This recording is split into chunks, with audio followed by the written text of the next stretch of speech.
Good morning students. Class 7 chapter 1 history का जो topic हम डिस्कस कर रहे थे वो था आपका new social and political groups. कल हमने इसका फर्स्ट पैराग्राफ डिस्कस कर लिया था और आज हम इसी टॉपिक को कंटिन्यू करेंगे।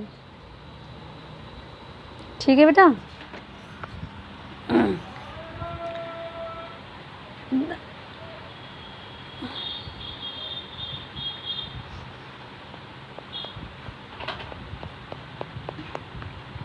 This was also a period of great mobility. Group of people traveled long distance in search of opportunity. यानी कि हिस्ट्री का ये जो पीरियड था 700 से 750 के बीच का ये जो टाइम पीरियड था ये एक बहुत ज़्यादा इम्पॉर्टेंट पीरियड था, क्योंकि इस दौरान ये देखा गया कि बहुत सारे लोग थे। ग्रुप ऑफ पीपल, बहुत सारे लोग, एक लोगों का एक समूह एक जगह से दूसरी जगह लंबे लंबे डिस्टेंस को तय करता हुआ जाता था। किस लिए? इन सर्च ऑफ नई अपॉर्चुनिटीज़ को तलाश करने के लिए, नई जगह को खोजने के लिए, अपने लिए नए रोज़गार के मौके ढूंढने के लिए। The subcontinent held immense wealth and the possibilities for people to carve a fortune. One group of people who became important in the period were the Rajput, a name derived from the Rajputra.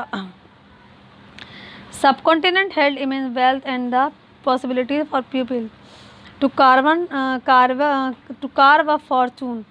और ये लोग जब एक जगह से दूसरी जगह जाते थे तो अपने साथ कारवा की फॉर्म में चलते थे, मतलब पूरा काफिला चलता था लोगों का, और उनके पास उनके लिए जो भी उन्हें ज़रूरत की चीज़ें चाहिए होती थी उसके लिए भी वो अपने पास वेल्थ वगैरह सामान लेकर कैरी करके चलते थे। One group of people who become important in this period, और काफ़ी दौलतमंद लोग होते थे, ये काफ़ी वेल्थ होती इनके पास। उस वक्त एक ग्रुप ऐसा था जो बहुत इम्पॉर्टेंट था और वो लोग कहलाते थे राजपूत। जो शब्द राजपूत है उसको राजपुत्रा से लिया गया है। राजपुत्रा यानी कि राजपुत्रा किसको कहते हैं? रूलर, यानी कि एक वो इंसान जो रूल करता है, जो हुकूमत करता है। रूलर के बेटे को कहा जाता है राजपुत्रा। पुत्रा यानी बेटा, और उसी राजपुत्रा से बना है शब्द राजपूत। ये बहुत मालदार लोग होते थे उस वक्त, यानी कि बहुत ज़्यादा दौलत वाले लोग होते थे। Between the 18 and the 14th centuries the term was applied more generally to a group of warriors. लेकिन 18 और 19 सेंचुरी में जो शब्द है राजपूत शब्द का इस्तेमाल आमतौर पर उन लोगों के लिए किया जाने लगा, लोगों का वो समूह जो वॉरियर्स होते थे। कौन? जो योद्धा होते थे, वॉरियर्स होते थे। Who claim caste as status. इनको किस कास्ट का स्टेटस मिला गया? इनको कास्त्रिया कास्ट का स्टेटस दिया गया। दे टर्म इंक्लूडेड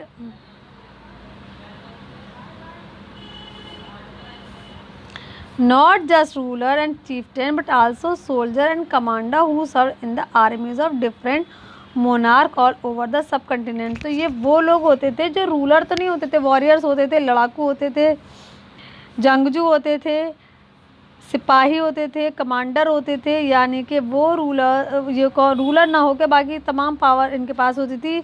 आर्मी में ये अपनी सर्विसेज देते थे अलग अलग मोनार्क, यानी कि हिंदुस्तान में अलग अलग पूरे हिंदुस्तान में तमाम कॉन्टिनेंट में, इतने बड़े कॉन्टिनेंट में अलग अलग मोनार्क, अलग अलग राजा महाराजाओं के लिए, उनके लिए आर्मी में सर्विस ही प्रोवाइड खुद की करते थे।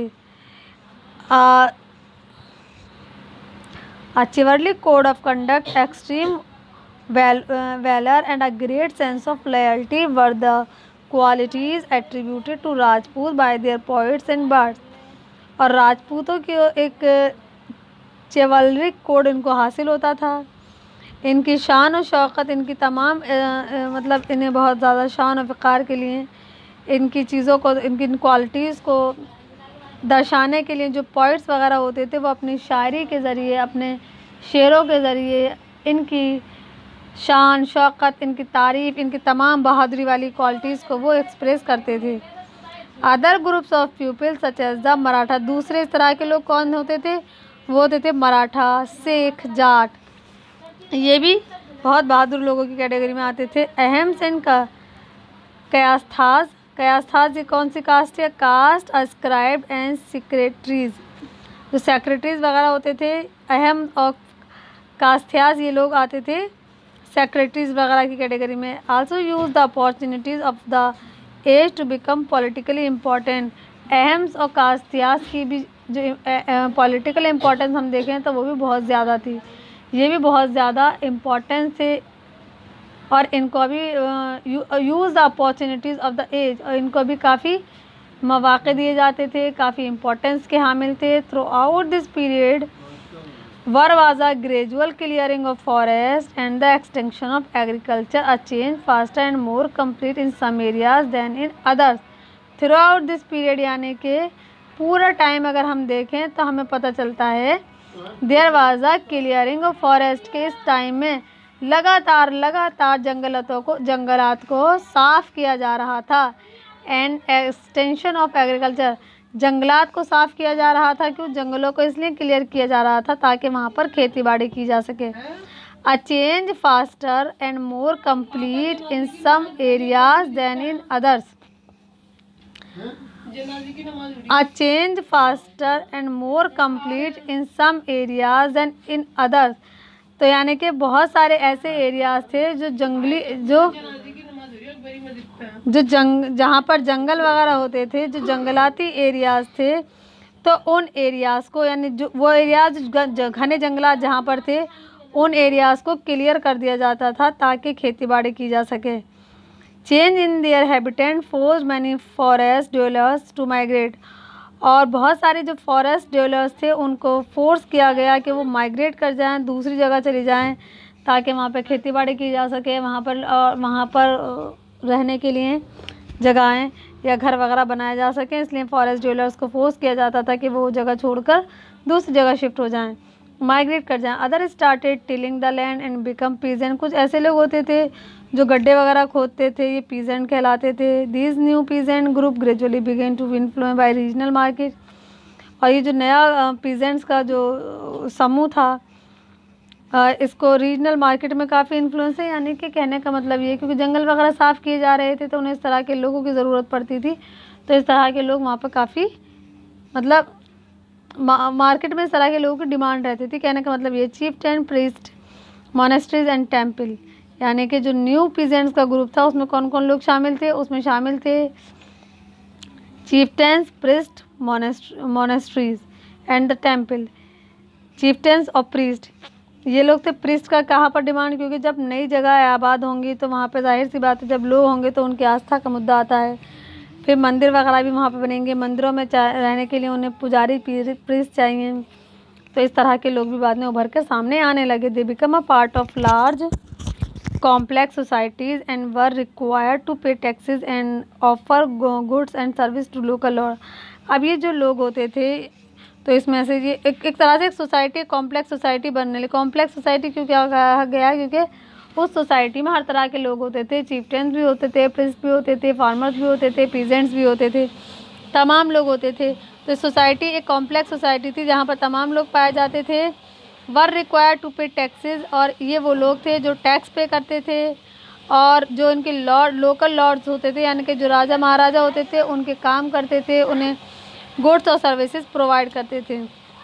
As a result significant economic and social differences emerged. अब जब एक सोसाइटी में अलग अलग तरह के लोग रहने लगे, अलग अलग तरह के काम करने लगे, तो उसकी वजह से समाज में इकोनॉमिक और सोशल डिफरेंसेस क्रिएट होने लगे इन पीजेंट्स के दरमियान। सम पजेज मोर प्रोडक्टिव लैंड, कुछ ऐसे होते थे जो के पास लैंड होता था, कुछ ऐसे होते थे जिनके पास जानवर होते थे। सम कम्बाइंड आर्टिसनल वर्क, कुछ ऐसे होते थे जो आर्टिसन का काम करते थे, कुछ ऐसे होते थे जो एग्रीकल्चरल एक्टिविटी खेती बाड़ी के से जुड़े हुए थे। ड्यूरिंग द लीन सीज़न, यानी कि जब सीज़न लीन हो जाता था, यानी कि जब काम नहीं मिलता था, तो ये लोग जो है ना अलग अलग कामों को करने लगते थे। इसलिए ये लोग खेती बाड़ी के अलावा और भी कई काम थे जो ये जानते थे, और लीन सीज़न में ये उन कामों को करने लगते थे, जिसकी वजह से यानी कि सोसाइटी में अलग अलग तरह के काम करने वाले लोग पैदा हो गए थे, जिसकी वजह से हम ये कह सकते हैं कि वहाँ पर इकोनॉमिक और सोशल डिफरेंसेस नज़र आने लगे। Society become more differentiated, people were grouped into jatis और sub caste and ranked on the basis of their background and their occupation. और फिर धीरे धीरे क्या हुआ, सोसाइटी को और सोसाइटी में मौजूद लोगों को जात के नाम पर बांटा जाने लगा। फिर उस जात के नाम पर यानी कि कास्ट के नाम पर बांटा जाना। कास्ट के नाम पर किस तरह से ये डिवीज़न किया गया कि उनकी बैकग्राउंड क्या थी और वो किस ऑक्यूपेशन से जुड़े होते थे। लोग जिस ऑक्यूपेशन से जुड़े होते थे, तो जिस बैकग्राउंड से बिलोंग करते थे, उसी बेस पर उन्हें वो कास्ट दे दी जाती थी। तो इस तरह से कास्ट का डिवीज़न किया गया। Rank were not fix permanent, और जो रैंक होती थी वो कोई परमानेंटली फिक्स्ड नहीं होती थी, बल्कि उनके पावर के अकॉर्डिंग उनकी रैंक बदलती रही। जैसे पावर बढ़ती घटती थी, वैसे उनकी रैंक भी घटती बढ़ती रहती थी। Influence and resources control by the member of जाति, और जो भी रिसोर्सेज होते थे उन पर उस जाति के मेंबर का ही कंट्रोल होता था। यानी कि वो लोग जिस ऑक्यूपेशन से ताल्लुक़ रखते थे उस के अकॉर्डिंग उनको जात दे दी जाती थी, फिर उसके रिसोर्सेज पर भी उन्हीं का कंट्रोल रहता था। The status of same jati could vary from area to area. इसके अलावा एक ही जाति के लोग यानी कि सेम कास्ट से बिलोंग करने वाले लोगों का जो स्टेटस था वो भी अलग अलग जगहों पर अलग अलग तरीके से पाया जाता था, यानी कि एरिया टू एरिया वो भी अलग अलग होता था।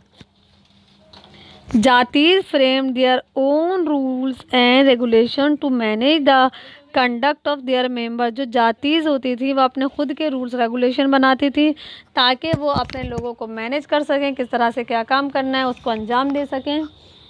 दीज रेगुलेशन व enforce by N assembly of Elder. अब ये जो भी रूल्स रेगुलेशन बनाए जाते थे तो बाकायदा इनकी अपनी एक असेंबली होती थी। असेंबली के बड़े लोग मिलकर ये रूल्स रेगुलेशन बनाते थे, फिर उनको इन्फोर्स किया जाता था।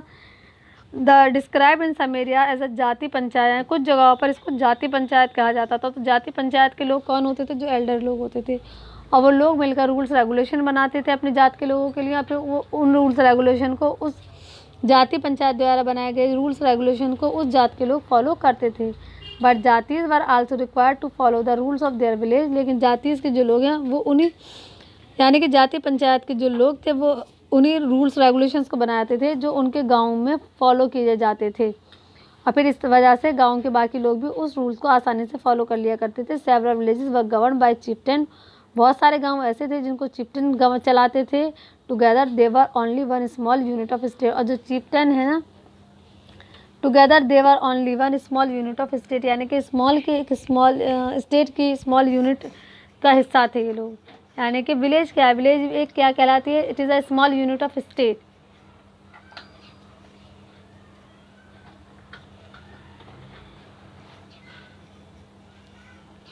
नेक्स्ट टॉपिक है आपका region and empire. Region and empire यानी कि किस एरिया में कौन सा एम्पायर था, यहाँ पर वो बताया गया है। इसको हम कल डिस्कस करने की कोशिश करते हैं। Thank you very much.